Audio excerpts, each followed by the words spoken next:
And then we get the moment where the Borg Queen tells us that the changes in the timeline happened through a single change that took place in 2024 in Los Angeles, and also that there is a Watcher. Well, they can't beam away due to lockdown, so they have to go out on stage for the ceremony. And when the timing doesn't quite work out, they end up in a shootout. Surprise, surprise.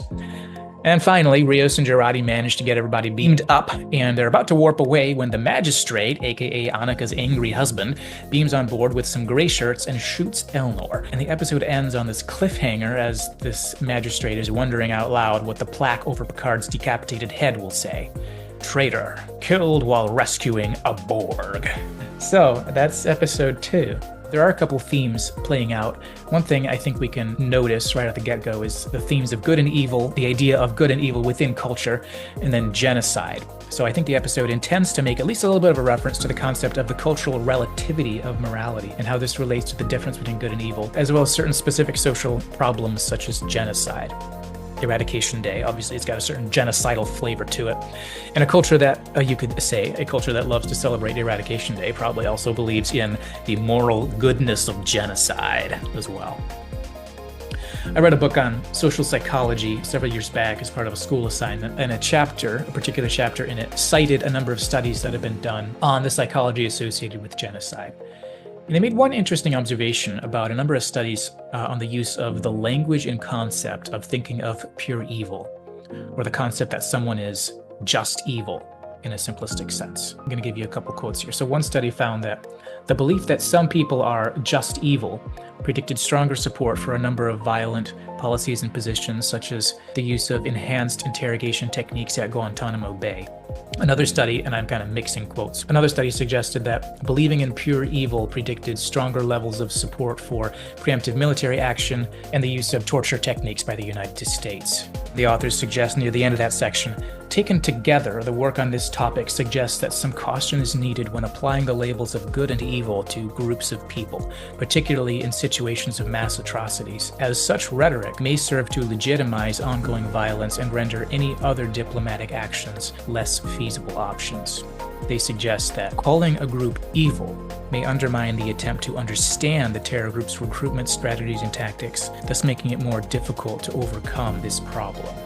So, one factor that influences how people think and feel about certain kinds of violence may be the kind of language they use and what they believe about the nature of evil in the world. If we think that certain people are just evil, we'll probably be less likely to be able to develop a keen understanding, and we'll probably be more likely instead to support inappropriate kinds of violence.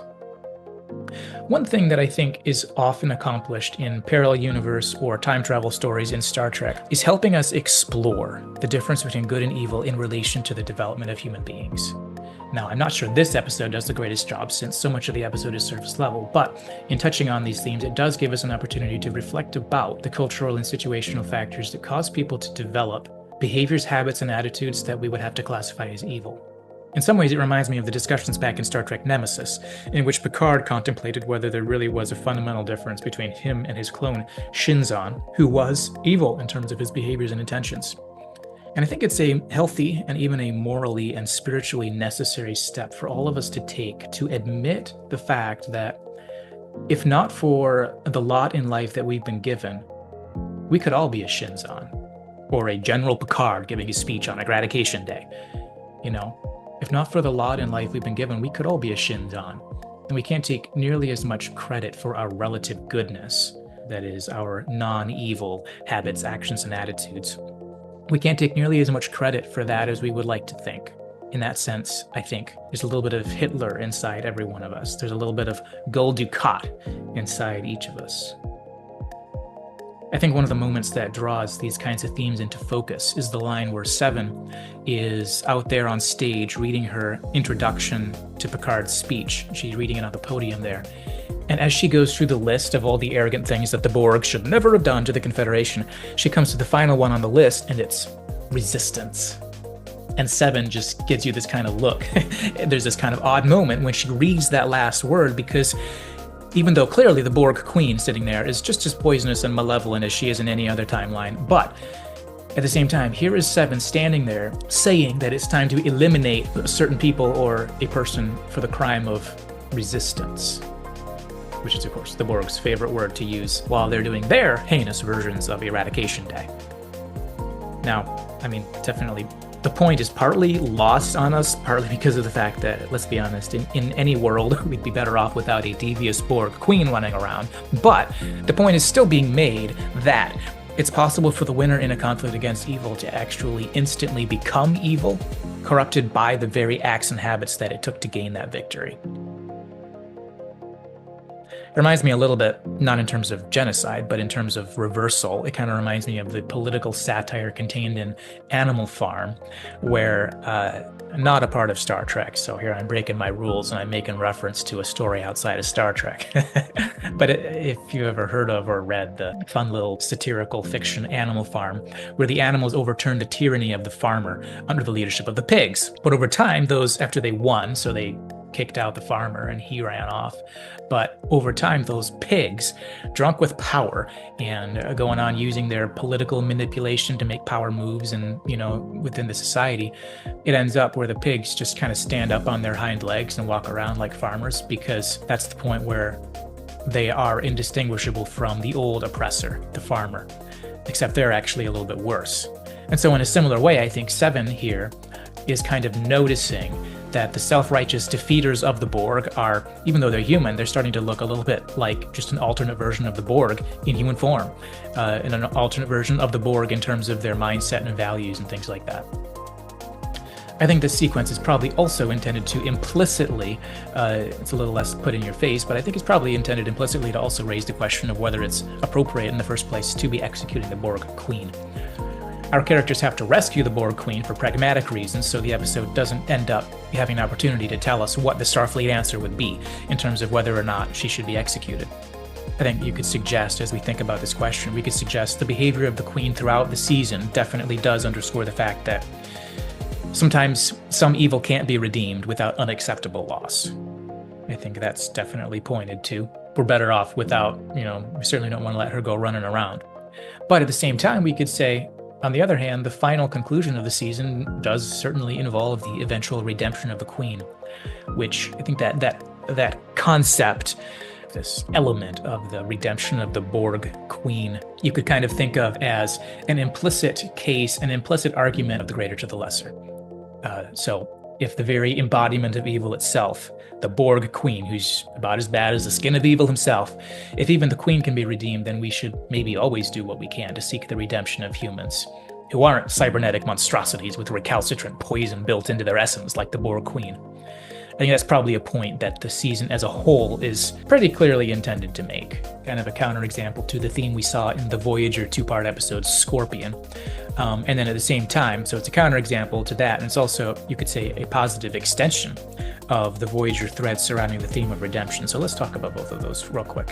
In Scorpion, back in Voyager, Chakotay, you might remember, Chakotay told Janeway this fable of an animal trying to cross a river with a scorpion on its back who promised not to sting him. And in the middle of the river, the scorpion stings him and he says, "Why did you sting me? Now we'll both drown." And the scorpion says, "It's my nature." And that's Chakotay's epic punchline. It's my nature. And so Chakotay was using this fable to urge Janeway to not make the deal with the Borg, which Janeway had earlier on when she was in the holodeck. She kind of playfully referred to it as, "Let's make a deal with the devil," And in the end, Chakotay ends up being right in terms of that the Borg do break their promise, just like that scorpion. And the point is well made that no matter how optimistic or humanistic we are, we need to be realistic about the nature of evil, and we need to recognize that trust and goodwill do have their limits. A similar example in Voyager would be the episode Counterpoint, where Janeway extends support to this commanding officer of a Nazi-type group who he claims to have defected, and he says, I need help. Can I come over to you guys?" But in the end, he ends up betraying Voyager and Janeway. But he betrays them only to find out that Janeway had already planned for his betrayal, and she'd set it up so that he wouldn't be able to take advantage of them in the particular way that he intended to. And then in DS9, we could say two of the most evil characters in DS9, Gul Dukat and Kai Wynn, as the story goes on, they both end up being very relatable in certain ways. But in the end, neither one of them can be redeemed, or neither one of them end up being redeemed. But instead, they both kind of demonstrate over and over that they're more likely to feign a change of heart and use that to do irreparable damage than they are to actually have a change of heart. But then I mentioned this concept also as an extension of themes in Voyager.